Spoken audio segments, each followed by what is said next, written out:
আজকে আপনাদের মাঝে শুক্তো কিভাবে তৈরি করে সেই রেসিপি আপনাদের মাঝে শেয়ার করব।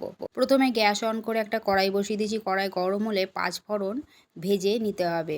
ভালো করে ভাজা হয়ে গেলে একটা হামালদিস্তায় গুঁড়ো করে রেখে দিতে হবে ভাজা মশলা ব্যবহার করার জন্য। আমি আমার পছন্দ মতো সমস্ত সবজি ব্যবহার করেছি।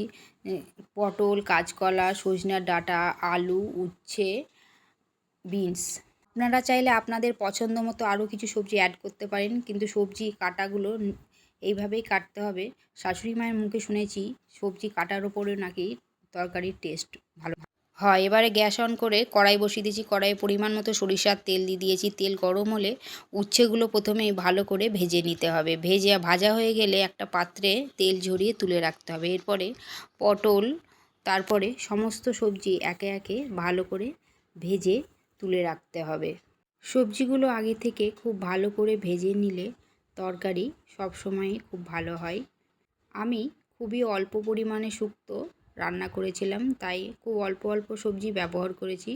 আপনারা যখনই বেশি ব্যবহার করবেন তখন মশলার পরিমাণ আরও বেড়ে যাবে। শুক্তোতে সব রকম সবজি দিলেই ভালো লাগে, কিন্তু আমি যেগুলো পছন্দ করি সেই সবজিগুলোই আমি ব্যবহার করেছি। এরপরে সামান্য পরিমাণে লবণ আর হলুদ ছিটিয়ে দিয়েছি সবজির মধ্যে, যাতে আরও ভালো করে সবজিগুলো ভাজা হয়। সমস্ত সবজি ভাজা হয়ে গেলে একটা পাত্রে আমি তুলে রেখেছি। এরপরে 4 থেকে 5টা বড়ি হামালদিস্তায় ভেঙে তারপরে তেলে ভালো করে ভেজে নিয়েছি। বড়িগুলো খুব ভালোভাবে লাল লাল করে ভেজে নিতে হবে। বড়ি সবসময় ভেঙে দিলে বড়িতে খুব ভালোভাবে ঝোল ঢোকে। ভাজা হয়ে গেলে আমি একটা পাত্রে তুলে রেখে দিয়েছি। এবার ওই গরম কড়াইতেই আরও খানিকটা তেল অ্যাড করে দিয়েছি। এদিকে তরকারিতে ব্যবহার করার জন্যে মশলা আমি শিলনোড়ায় বেটে নিয়েছি। রাঁধুনি, কালো সরিষা, সামান্য আদা আর কাঁচা লঙ্কা। এবারে ওই গরম তেলের মধ্যে দিয়ে দিয়েছি একটা শুকনো লঙ্কা আর পরিমাণ মতো 5 ফোড়ন। 5 ফোড়ন কড়াইতে দিয়ে খুব ভালোভাবে তেলে নাড়াচাড়া করে নিতে হবে। দেখবেন খুব সুন্দর একটা গন্ধ বেরোবে। গন্ধ বেরোনোর পর ওই তেলের মধ্যে ভেজে রাখা সমস্ত সবজি দিয়ে দিতে হবে। দেওয়ার পর খুব ভালোভাবে নাড়াচাড়া করার পর কেটে রাখা সজিনার ডাঁটাগুলো কড়াইতে দিয়ে আরও ভালোভাবে নাড়াচাড়া করতে হবে। এইভাবে খানিকক্ষণ নাড়াচাড়া করে তরকারির মধ্যে পরিমাণ মতো লবণ, হলুদ অ্যাড করে দিতে হবে। এরপরে টুকরো করে রাখা টমেটোর কুচি কড়াইতে দিয়ে ভালোভাবে নাড়াচাড়া করতে হবে।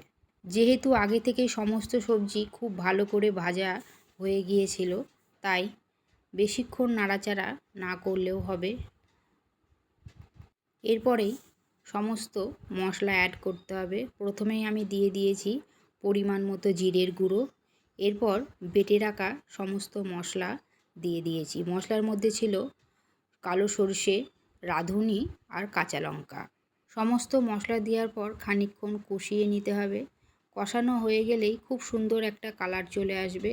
এরপরেই পরিমাণ মতো জল দিয়ে দিতে হবে। জল দেওয়ার পর খানিকক্ষণ নাড়াচাড়া করে একটা পাত্র দিয়ে খানিকক্ষণের জন্য ঢেকে রাখতে হবে। যেহেতু সমস্ত সবজি আগে থেকেই ভেজে নেওয়া, তাই বেশিক্ষণ ঢাকা দিয়ে না রাখলেও হবে।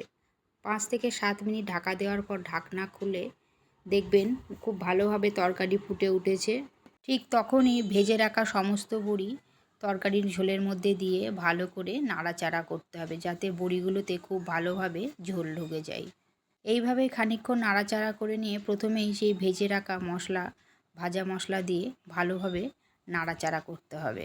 এইবারে ঝোলটা আপনারা আপনাদের প্রয়োজন মতো রাখবেন। আমি ঝোল রাখিনি, শুক্তোটা একটু শুকনো শুকনোই করেছিলাম, কারণ আমাদের বাড়িতে শুক্তো শুকনো শুকনো খেতেই সকলে পছন্দ করেন। এইভাবে ঘরোয়া পদ্ধতিতে শুক্তো বানালে খেতে দুর্দান্ত লাগে, পুরো অনুষ্ঠান বাড়ির মতোই খেতে লাগবে। শুক্তোর রঙটাও বেশ সুন্দর হয়ে এসেছে। আপনারা চাইলে বাড়িতে এইভাবেই শুক্তো বানাতে পারেন। রেসিপিটি ভালো লাগলে অবশ্যই চ্যানেলটিকে সাবস্ক্রাইব করবেন। এইভাবেই আমার পাশে থাকবেন, সঙ্গে থাকবেন। পুরো ভিডিওটা দেখার জন্য আপনাদের অসংখ্য ধন্যবাদ। সবশেষে বলছি, শুক্তোতে ভাজা মশলা আর রাঁধুনি দিলে শুক্তোর স্বাদ একদমই অন্যরকম হয়। তাই আপনারা অবশ্যই এই দুটি জিনিস সবসময় ব্যবহার করবেন।